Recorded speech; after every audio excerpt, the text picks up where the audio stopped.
Tako so na slovesnosti ob odprtju prizidka, ki se je ob številnih gostih udeležil tudi predsednik države dr. Danilo Türk, prepevali otroci. Veselili pa so se tudi zaposleni. Moram reči, da smo zelo zadovoljni, da smo dobili ta prizidek in s tem zadostili vsem pogojem, ki jih pač sodobna predšolska vzgoja zahteva. Imeli bomo prostora še za 10. oddelek, tako da sedaj pa zagotovo ne bo ostal noben otrok zunaj.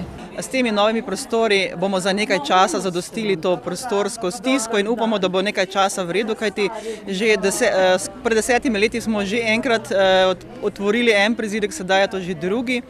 V tem novem prizidku, vrednem 386 tisoč evrov, so pridobili 2 igralnici, pokrito teraso in v nadstropju večnamenske prostore. In tako so v 11 letih kar potrojili kvadraturo prostorov, namenjenih vrtčevski dejavnosti. Seveda je otvoritev novega vrtca ali novega prizidka v otroškem vrtcu in pa informacije o tem, da število otrok, ki prihajajo v vrtec, narašča, vse to je razlog za optimizem. Optimizem pa je tisto, kar potrebujemo v Sloveniji, še dodaja predsednik.